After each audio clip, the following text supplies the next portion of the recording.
Bienvenidos. Hoy nos sumergimos en una de las transformaciones políticas, yo diría, más importantes de nuestro tiempo.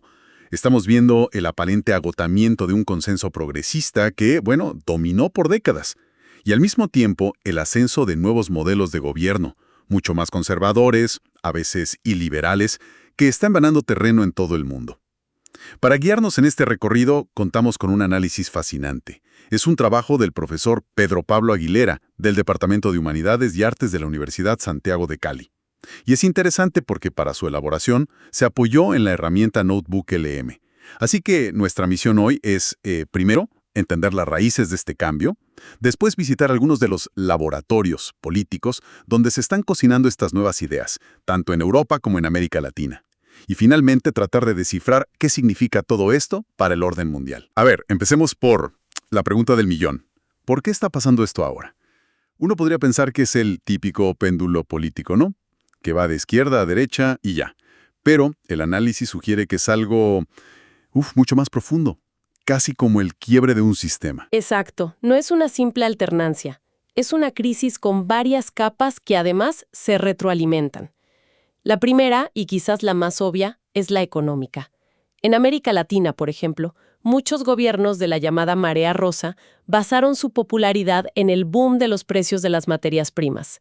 Es un modelo que se conoce como neoextractivismo. Básicamente, vivir de la venta de petróleo, soja, cobre, lo que tuviéramos. Precisamente.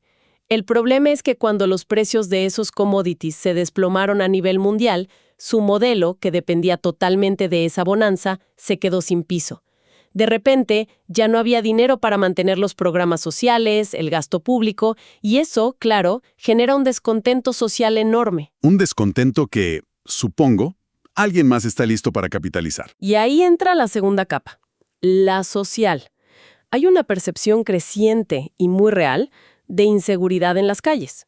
Esto crea una demanda popular muy fuerte por soluciones de mano dura.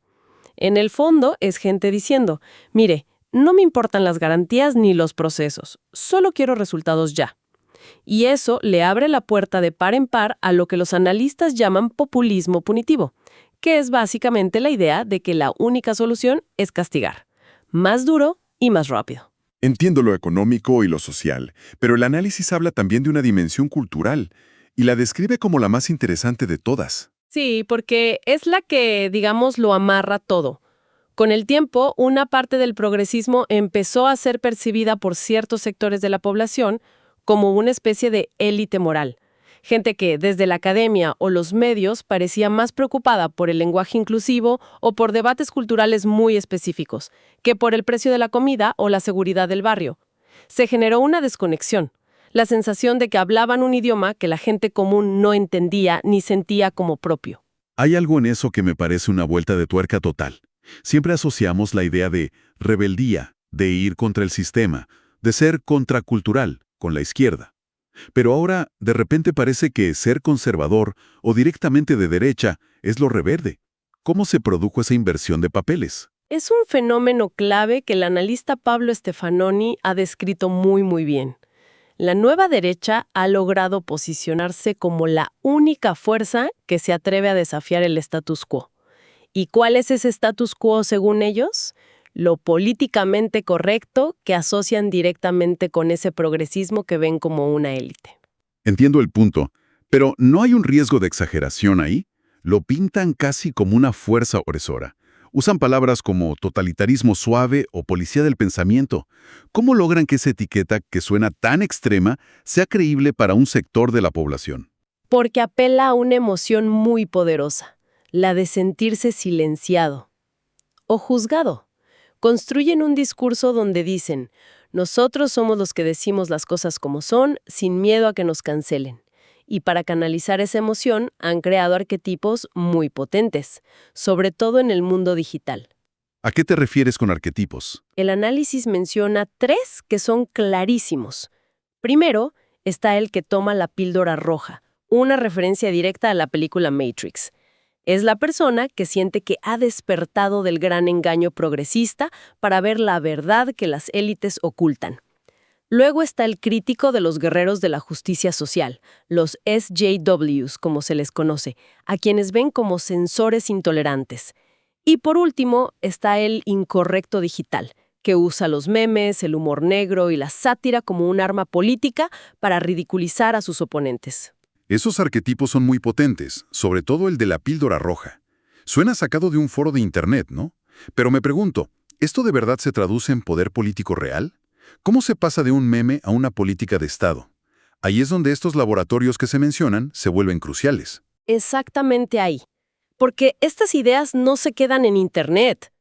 Hay líderes y movimientos que las están convirtiendo en estrategias de gobierno muy, pero muy concretas. Y quizá el laboratorio más antiguo y sofisticado de Europa sea la Hungría de Viktor Orbán. Orbán lleva ya mucho tiempo en el poder. ¿Qué es lo que hace su modelo tan particular? Su estrategia es increíblemente astuta. A diferencia del Reino Unido con el Brexit, él no quiere salirse de la Unión Europea. Todo lo contrario. Su objetivo declarado es ocupar Bruselas, es decir, quedarse adentro para cambiar la Unión desde su interior, para convertirla en una alianza de naciones soberanas y no en el proyecto federalista que él tanto critica. Pero eso suena increíblemente difícil. La Unión Europea es un gigante burocrático. ¿De verdad es una estrategia realista o es más bien un discurso para su público interno? Podría parecer solo un discurso, pero él ha construido la infraestructura para intentarlo. Y aquí está lo fascinante. No se trata solo de ganar elecciones, se trata de ganar la batalla de las ideas a largo plazo. Por eso, el detalle clave de su modelo es la creación de una maquinaria intelectual y mediática formidable. La joya de la corona es una institución llamada Matthias Corvinus Collegium, el MCC. ¿Qué es el MCC? Imagina una mezcla entre una universidad de élite, un think tank y un centro de formación política. El gobierno húngaro le ha transferido activos estatales por valor de más de 1.300 millones de euros. Su misión no es solo educar, es crear a la próxima generación de líderes y liberales de Hungría y de toda Europa. Es una verdadera fábrica de élites. Y no se detiene ahí. En 2022, a través de fondos vinculados al Estado, se completó la compra de una participación mayoritaria en el canal Euronews. Documentos filtrados revelaron que el objetivo era explícito: contrarrestar la ideología progresista. Es una guerra cultural con presupuesto estatal. O sea, un proyecto a larguísimo plazo. Y este modelo se está replicando. El análisis habla de una urbanización de Italia con Giorgia Meloni. Exacto. El modelo de Meloni en Italia es una adaptación del de Orbán para una de las grandes potencias de la UE. Se le ha llamado la táctica del caballo de Troya. Hacia afuera, en Bruselas y Washington, proyecta una imagen de moderación, de pragmatismo, de ser una socia fiable en temas como la OTAN. Para que le acepten en el club, básicamente. Justo. Pero mientras tanto, de puertas para adentro, aplica una agenda radical muy parecida a la de Orbán. Hay una presión constante sobre la prensa, intentos de tomar el control político de la radiotelevisión pública, la RAI, y lo que se ha descrito como una cruzada identitaria contra derechos de la comunidad LGBTQIA+. Es un iliberalismo sonriente, ¿sabes? Menos confrontacional en la forma que el de Orbán, pero que busca el mismo objetivo. Lo de iliberalismo sonriente parece hecho a la medida de la política europea, con sus instituciones y su diplomacia. Pero me pregunto qué pasa cuando trasladas estas ideas a un continente como América Latina, donde la principal preocupación no es Bruselas, sino la violencia en las calles. Ahí la mano dura no es una metáfora. Supongo que el caso de El Salvador es el ejemplo más extremo. Es el ejemplo más extremo y al mismo tiempo el más popular de la región. El método Bukele es un laboratorio con reglas completamente diferentes. El pacto que él le propone a la sociedad salvadoreña es brutalmente simple y explícito. Entréguenme libertades democráticas y yo les daré seguridad. Y la gente ha aceptado el trato masivamente. Su principal herramienta es el estado de excepción, que ya parece permanente. Y los números son de otro planeta. Son impactantes. El estado de excepción ha llevado a El Salvador a tener la tasa de encarcelamiento más alta del mundo. Hay más de 76,000 personas detenidas, muchas sin un debido proceso claro. Esto es más del 1% de la población total del país tras las rejas. La legitimidad de Bukele se basa casi por completo en haber desmantelado a las pandillas con esta política. Y su manejo de la comunicación es una parte fundamental de su poder. Es absolutamente central. Ha construido su imagen con una estrategia de ciberpopulismo muy sofisticada. Se presenta como el presidente más cool del mundo, usa las redes para atacar directamente a periodistas y a organismos internacionales, y promueve un rechazo total del pasado. Llegó a calificar los acuerdos de paz de 1992, que pusieron fin a una guerra civil sangrienta, como una farsa. Borra la historia para presentarse a sí mismo como el punto de partida de un nuevo país. Entonces tenemos a Urban construyendo una red intelectual, a Meloni con su táctica de infiltración y a Bukele con su modelo de autoridad a cambio de seguridad.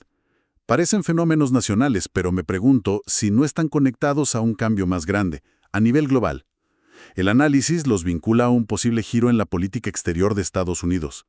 Ahí es donde todas estas piezas empiezan a encajar en un tablero mucho más grande.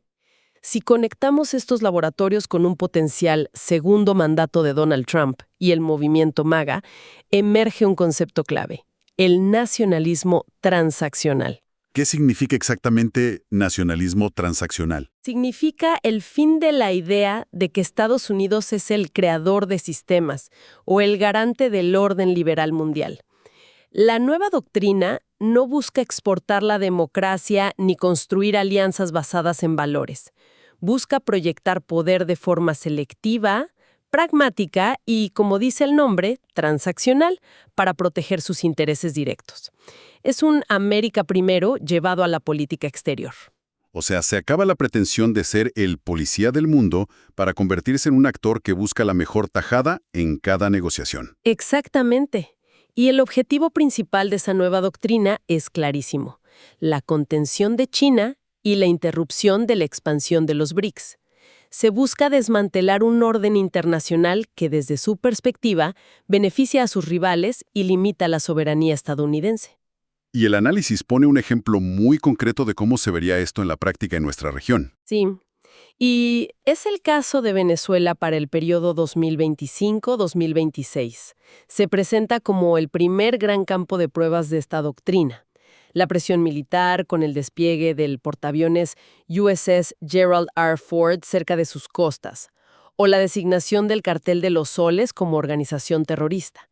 Esas acciones ya no se interpretarían bajo la vieja lógica de exportar democracia. ¿Cuál sería el objetivo estratégico entonces? Evitar a toda costa un alineamiento profundo y duradero de Caracas con China, Rusia e Irán. Es una acción de contención geopolítica pura y dura. No importa tanto si Venezuela es una democracia o no. Lo que importa es que no se convierta en una base de operaciones para las potencias rivales de Estados Unidos en su patio trasero. Queda claro que no son movimientos aislados. Orbán, Meloni y otros líderes de esta corriente no están solos, sino que están tejiendo redes y formando alianzas que cruzan fronteras. Sin duda, la consolidación de estas alianzas transnacionales es la última pieza del rompecabezas. Un ejemplo clarísimo fue lo que ocurrió en el Parlamento Europeo en 2024, con la formación del grupo Patriotas por Europa. Consiguieron unirse y convertirse en la tercera fuerza política de la Cámara. ¿Y quiénes forman parte de esa alianza? Pues ahí se unen figuras como el propio Orbán, el partido de Marine Le Pen de Francia, el de Geert Wilders en Holanda, Vox de España. Comparten una agenda común muy clara: la defensa de la soberanía nacional, un control férreo de las fronteras y la protección de la identidad cultural. Y esta red no se limita a Europa, busca coordinarse con el movimiento MAGA en Estados Unidos. Están creando un frente global. Bien, hagamos una pequeña recapitulación. Partimos del agotamiento de un modelo político progresista. Vimos cómo de sus cenizas surgen estos laboratorios conservadores con estrategias muy sofisticadas en Hungría, Italia y El Salvador. Y finalmente entendimos cómo todo esto se conecta con un reajuste tectónico en el tablero geopolítico global. Esto nos deja con una pregunta final, que creo que es importante para la reflexión. Si, como sugiere el análisis, la batalla decisiva de nuestra era no es tanto en las urnas como por el sentido común, por la captura de las infraestructuras intelectuales y mediáticas, ¿qué implicaciones tiene esto para el futuro de la información y el debate público en las democracias que todavía defienden un modelo más abierto? Una pregunta que sin duda queda resonando. Este análisis tan completo se basó, como dijimos, en el trabajo del profesor Pedro Pablo Aguilera, de la Universidad Santiago de Cali. Para quienes deseen explorar más a fondo estas y otras ideas, pueden encontrar más trabajos suyos, muy interesantes, en el canal de YouTube Cursos y Diálogos.